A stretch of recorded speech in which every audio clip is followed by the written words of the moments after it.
Ladies and gentlemen, boys and girls, children of all ages, this is the Get Up and Dad podcast, the show where we interview hard-working parents doing incredible things. That could be anything from a super-duper tech dad to a busy business mummy blunger. Let's get up and dance!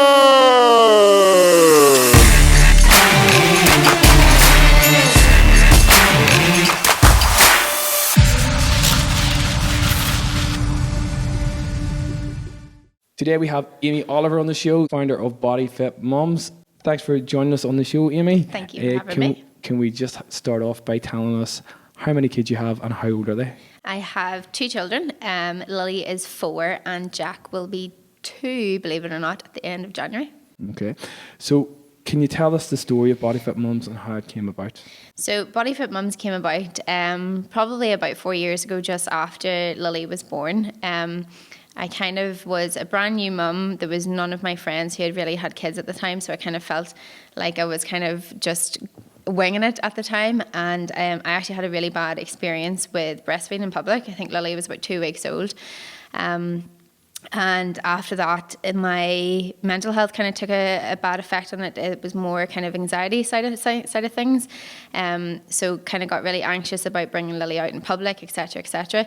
But the big thing with that was that I couldn't really get out as the way that I used to be able to. So I couldn't just leave the house. And that was a really hard thing for me to adapt to. Because my parents were always at work and Matthew's parents were at work, you do become very lonely and kind of isolated. So obviously, of course, you kind of look for things to do with kids, but I was always looking for something to do with fitness. Now, there's obviously lots of things you can do and bring your baby to, like yoga and sensory and things like that. But for me, I wanted the fitness side of things. And because I couldn't find that, and obviously being in the fitness industry and doing my degree in sports science and things like that, I kind of thought, well, there has to be something. And if there isn't, then I'm going to be that person to kind of start it. So just as anything else, you just kind of put pen to paper and you just start scribbling things down. And I suppose Bodyfit Mums is based on my own experiences. And I think that's why it is so important to me, because it's basically what I did myself. And then I've just adapted it over the years. So it kind of really took a bit of a Dutch courage, I suppose, to kind of do it and just go for it. So yeah, just really started from there. Okay. I mean, I see it all the time now. It seems to have really taken off and is incredibly successful. Mm-hmm. I mean, I see it all the time on social media, so I'm getting that. And I mean, at what point for you was there a turning point? I think the biggest turning point was whenever I kind of went full time at it. So I was just kind of doing it, kind of trialing it, I suppose, if you want to call it that, whenever I was still working full time in the gym. And One Fitness were very, very good in that they allowed me kind of on my free time to kind of then do the program kind of on shift. And then whenever I fell pregnant with Jack, was still obviously working full time. And then whenever I was on maternity leave, I just kind of said to myself, right, I'll kind of use this as like a dummy run, as if I was just doing Bodyfit Mums full time. So I actually started groups when Jack was 6 weeks old, which sounds nuts when I say it out loud, but obviously he came with me because obviously you're able to bring kids. So, and it didn't really not that it didn't feel like work, but I felt like I was part of my program because I had my baby and I was teaching obviously the women and we were doing fitness and things like that. So it kind of worked. So for me, because I was able to give 100% to it, it just kind of lifted off. I was able to spend more time on social media and things like that. And my business is all social media wise. I don't really advertise anywhere. And I suppose because I was able to then run more classes, which then took on more mums and then just word of mouth really. Okay. So yeah, I think it was just when I went full time at it, which was 20 months ago now. Awesome. And how does it work? I mean, are you with someone, it's pre and post? So the programs that I'm doing at the moment is just postnatal. So this is specifically for obviously any mum, for any mum really. And they're able to bring obviously their kids with them, and the biggest thing really for that is just to eliminate the issues of childcare, because the same issues that I was going through for myself, you're kind of waiting for somebody to come home and kind of to not relieve you, that sounds awful, but for you to be able to go out to a class, and any class that obviously that I looked out for, you weren't able to bring kids to. So yeah. Okay. And so in terms of issues, what are maybe some of the difficulties mums are really facing at that point? Well, it's a feeling of kind of loneliness, isolation, lack of sleep is the big one for any mum. Babies obviously can sleep all during the day, all during the night. Some don't sleep at all. The changes to your body, obviously kind of adapting to that. The mental side of things really does come into play, really, where you do feel alone, you feel like if you're the only one struggling and things like that. So I suppose it's just having that support network and feeling like you kind of are not alone, really. And the days do feel long when it's just you and a baby, because obviously they're not able to talk to you, or you're just kind of, a lot of people say, you know, they're kind of glad to go back to work just to have adult conversation, and it is true, because when you have a baby, babies don't really talk back to you. They just cry, need fed or changed, and it's very demanding. Yeah. Totally.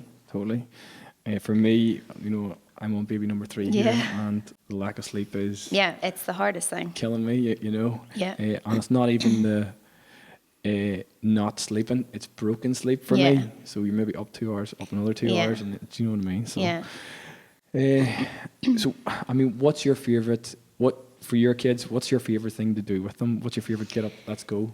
It's going to sound really, really bad, because you've just said get up and go, but my life is 150 miles per hour constantly, and I'll be the first one to admit that. People always say, I don't know how you do it, I don't know how you're doing all of this and everything else, but for that reason, my favourite thing is just to lie up with them and just to actually take time and just to be with them, really, because yes, it's obviously great bringing them swimming and things like that, but it's just like last night, for example, the 3 of us, Lily turned the light on for it to be a cinema room, and the 3 of us just lay up on the sofa, blanket over us, watching Stickman of all things, and that to me is just my favourite thing, really.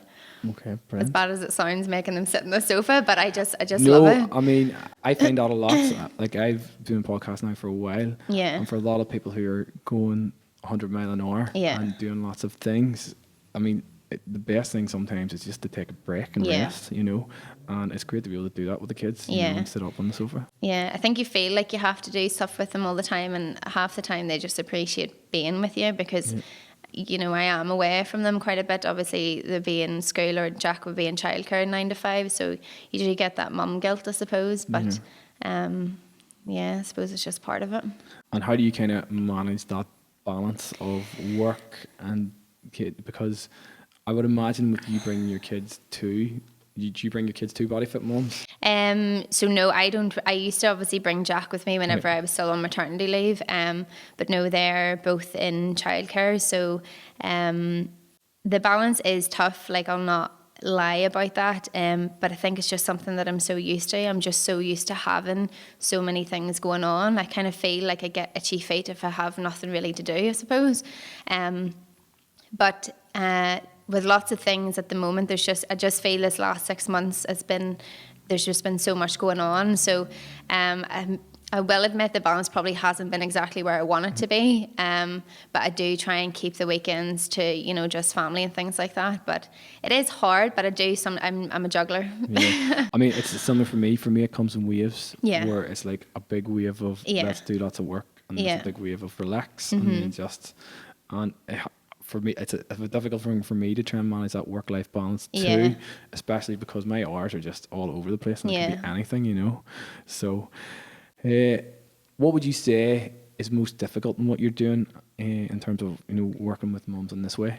For me, I think the hardest thing for me is to accept that I can't help every single person. I always get the guilt when the groups are full and people email or message and say, I really wanted to join your program. I feel like it's something that I really need right now. And I think knowing how people change doing the program. And I don't just mean the program in itself.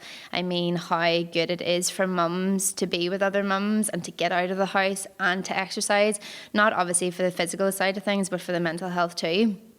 And I think the hardest thing is knowing that you're kind of saying no to somebody, or you're making them wait another 6 weeks, and they may have like plucked up the courage and said, right, I'm going to do this. And then I've turned around and said, I'm really sorry, I'm full. That for me is the hardest thing. Because everything else, to be honest with you, doesn't even really feel like work. It kind of just it's a natural thing for me, and I don't feel like it's forced, or that I'm having to put a face on, or I don't want to go to work, or I don't want to get up. I've never had that with Bodyfit Mums, like hand on my heart, and that's why I know after all these years of being in, like, and don't get me wrong, I love being obviously an instructor and things like that, but this is something that to me is just easy because it's effortless, and I'm doing it for the right reasons. So for me, the hardest thing is not being able to help everybody, I suppose, and then also saying bye to them too. Yeah. But I don't really say bye, because I've made like so many friends, and I'm so lucky for that. So I suppose it isn't really bye for most cases. Brilliant. And like, for instance, you said there are some people find it hard to pluck up the courage to actually even contact you. Yeah. I mean, why do you think that is? And what do you think, you know, if you were going to say something to them, people who are maybe finding it hard to pluck up the courage, what would you say to them? I think most people, they're always afraid of making the first step. And that's why I always try and say, like, the hardest thing is starting. And once you make that step and that start, you always hear at the minute the programs, we're on to week 5 now, and I know I'm just thinking of 2 girls in my head just while you've said that, and they said it took them maybe 6 or 7 months. You know, it came round to the booking times where where I was releasing dates. And people kept saying, "Oh, right, I'll definitely do it this time," and then they put it off and they put it off. Oh, it's booked. I'll do it the next time. I think people are just. It is a big step, especially the fitness industry. Fitness situations are daunting. Like, gyms are scary places, and if you've never done anything before, or you're lacking confidence, a big thing is confidence, not just in your ability to do things, but how you look, and having to wear gym clothes and, you know, things like that. It is a very daunting kind of experience, but that's why I try and make Bodyfit Mums that it's not a class, it's a community of mums, and we all kind of support each other in so many different ways. And I think it's trying to break not taboo maybe be the wrong word, but kind of break that kind of stigma to a fitness class. It's not a fitness class, it's a community of mums. It's a program that helps you tackle these things that you're actually afraid of to begin with. And to me, that is kind of the biggest thing. And it always happens, like the people that say that, you know, they really struggled with kind of making that step. Once you've made that step, and especially after the first session, people just instantly relax and then think, oh goodness, I can do this. You know, the mum beside me feels exactly the same. And that's why I always put people into group chats as well. So I set the group chats up. They've just started to do it, so they set them up before they start. Yeah. So then there's 8 mums in each group. And somebody will always kind of take the plunge first and say, hi girls, can't wait to meet everybody. I'm absolutely bricking it. I've done nothing before. And then the next thing, everyone's like, oh my goodness, I feel the same. And that kind of instantly makes them a bit more relaxed before they even go in. But you see the likes of even just knowing how to get into the car park, how to get from the car park into the gym, and where you have to go to the gym. That is a big thing as well, because the unknown is a scary place for anybody. But whenever you're putting the unknown and a gym environment into it, it is a big kind of step for anybody, not just mums. So yeah, I think just more so just kind of know that everyone's in the same boat. And we just assume that nobody has done anything before. We don't expect anything of everybody. I actually prefer it when people have done nothing before, because then they're just brand spanking new, and you can teach them correctly, and they don't have bad habits and things like that. And even if they do, you're there to help them. Brilliant. So it's 2019. If you could say anything to yourself pre-mum with the experience you have now, yeah, what would you say? Definitely don't eat chocolate for breakfast. Okay. because you'll get hooked on sugar. I was actually so bad after Lily. I think I remember just eating Maltesers for breakfast and things like that. Love the pelvic floor that you once had before as well. That would definitely be a big one. I'm going to make you cringe now. Make you embarrassed. What was that? Love the pelvic floor that you had before. Appreciate it, I suppose. No, but in seriousness, it's more so just the female body is just amazing. And I think the birth and pregnancy and things like that are very, very scary. But I suppose you just kind of have to go for it, and the things that your body can do is just simply amazing, really.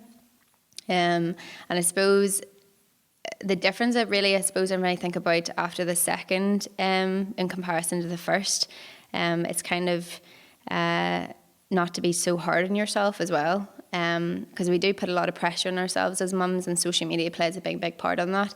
You know, you're expected to, I hate that term, bounce back. I see, and so many people use it. And it's the pressure that we create in society that mums are meant to bounce back, or these celebrities bounce back in 2 weeks, or getting back into your pre-pregnancy jeans or your pre-pregnancy weight and things like that.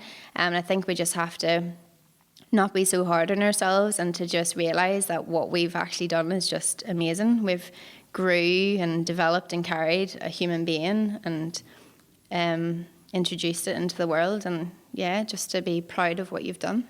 Brilliant. And so what also from setting up Bodyfit Mums, what would you say that you've learnt as a business that you kind of would want to teach your kids? I think it's believing, if you believe in something, to go for it. Because I remember whenever I first kind of thought about the idea, you know, I've always, obviously after university, worked for like a company and always had a set wage and money coming in and things like that. So that is a scary part of it as well, is kind of launching out by yourself, and you're meant to be the money maker and things like that. So that was a bit of a scary step for me. But what I've learned really is to just not to be afraid to take risks, and to do something that you really believe in. That's going to help you, and I suppose the others around you as well. I think that's one of the most rewarding things I get out of Bodyfit Mums, is that I actually get to help people. And that's something that I've always wanted to do. And I'm kind of combining that for a love of fitness and health.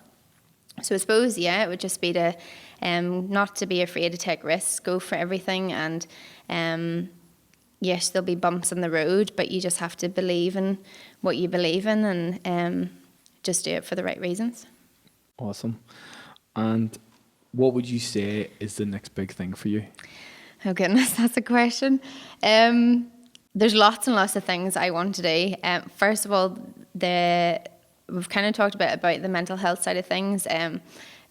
Fitness and perinatal mental health definitely come hand in hand, and it's something that we come across every single day in so many different forms, which is why I've kind of been reaching out to charities in Northern Ireland, specifically perinatal mental health ones. One of them is We Are Pangs, who is founded by an amazing lady from Belfast called Michelle Bradley. And I actually reached out to her one day because I just felt like I kind of had a lot of weight on my shoulders from all the things. You don't become... Sorry, just explain this. What is We Are Pangs? We Are Pangs is a new charity based in Northern Ireland, and it is specifically to help perinatal mental health, to raise awareness, because in Northern Ireland, and apparently it's because we don't have a government, we are the only part of the UK who has no funding in relation to services for mums, in relation to kind of like mum and baby units. And if mums are struggling with like postnatal depression or anxiety, there's nowhere really for them to go and things like that. So the charity is trying to raise funding for that in Northern Ireland, and also to try and raise awareness of it, because it almost seems like people are still too afraid to kind of admit that they are struggling, because, you know, they've got this lovely newborn baby and they're not really allowed to, you know, say, I need help, or I feel like I'm not coping. So because there's so many different types of mental health and so many different things that I come across every single day working with mums, I kind of felt like I needed a help, I suppose, and I needed like a signpost. So I kind of reached out to We Are Pangs so that I wanted Bodyfit Mums to be actively collaborated with them, so that it would help me and help the mums and help them, give them, you know, the right advice and direction. So we are doing a fundraising event for We Are Pangs and Birthwise. Birthwise is another new charity in Northern Ireland, which kind of helps parents of Northern Ireland for better services, like maternity services and things like that, or support groups and things. So the fundraising event is actually next Saturday in the Wellington Park Hotel, and all proceeds are going to go to both of these charities. So Kerry and I have been working very, very hard. I think I've been up to 1 a.m. most mornings trying to just get everything organised. I'm completely winging it. I don't have a clue what I'm doing, but... That's how it's usually done. You know? You just have to go for it. So we're doing like a drinks reception, there's flower bowls, there's lots of kind of photo opportunities. There's a big boulevard of pop-up stalls. Then there's a fashion show with 8 or 9 different retailers in it. Then we've got amazing spot and raffle prizes. It's actually phenomenal the amount of businesses that have contacted us and, you know, donated, like Merchant Hotel, Hastings Hotel, Bullet Hotel, laser hair removal. You have no idea the prizes. And then we have a Cool FM DJ as well for kind of a night. And then Wendy Austin from the BBC is also going to come pair it for us.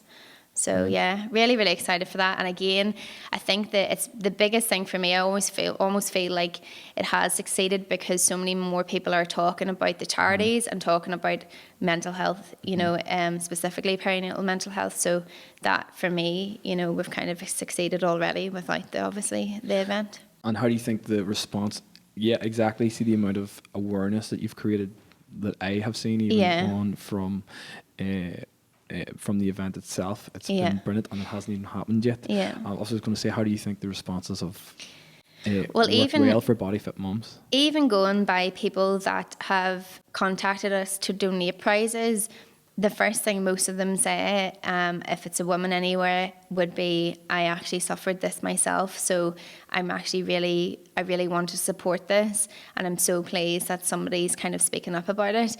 Or if it's a man, a lot of them are saying my wife or my daughter or something kind of suffered with it as well, which to me is like, it was really kind of an eye-opener to kind of, I don't know why it was an eye-opener, because with working with mums so much, I know how many people struggle in so many different ways, but I was just really kind of pleased that it was giving people the opportunity to say, well, I actually suffered with this and I really want to support it. And then it really just took one person to say to another person, and then it's just like almost got everyone talking about mental health and the services of Northern Ireland. So I think it's, as I said before, I think it's done really well for that aspect of it. And again, I just want Bodyfit Mums to be known as, you know, the fitness company that isn't just about fitness, it's about your physical health, your mental health, and we are really just trying to give back, I suppose, as well. And would you say, for instance, in terms of mental health, do you think creating awareness for it is plays a big part on, you know, even just getting people to talk about it? Do you think that helps? Or?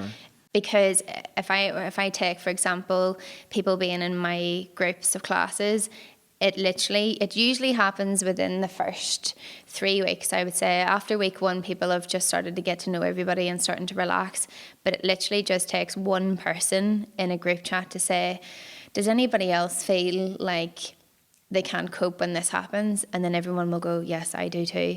And then it just has this domino effect.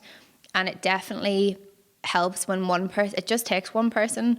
And I want to be that one person to kind of say, on obviously a bigger scale. And this is where the power of social media really comes into it as well, because you've got to kind of utilise yourself, and people respect it whenever you kind of open up too. And when you kind of lay your cards on the table and say, well, I suffered with this, then people then kind of start to open up as well. And it's really funny, because anytime I put up something about me, as in a personal post, the reactions are always so much bigger than just a normal post. And at the start, it was really hard for my husband because he kept saying, stop telling people about this. And a lot of it, because you're working with mums, a lot of it can be about pelvic floor and leaking and boobs and everything else, all the things that people definitely don't want to talk about. But once you start to say something, the messages start to come through from people, like not even just in Portadown, from people in across the water, or Canada was a message I got last week, you know. So it just takes one person to see that on social media, and then it just, again, has a knock-on effect. So yeah, it's the things that aren't talked about Yeah. that maybe need to be brought across, you know. Yeah. So it is so. So thanks for joining us on the podcast. Really Yes, appreciate thank you you for coming having in. Really hope your event does really, really well. So and do I. good luck with that. No, I think it's I'm going to go going to really end well. up in, yes, it better. It No, will. I definitely think it will go well now. Yeah. And if anyone else there would like to follow Aimee, if you go to Bodyfit Mums on Instagram and Facebook. Also, if you like this podcast and would like to hear some more, please hit the subscribe button. This podcast was produced by B&L Productions, so if you could go over and hit subscribe there as well on all their channels. Thanks for listening, guys. Thank you. Let's get up and down.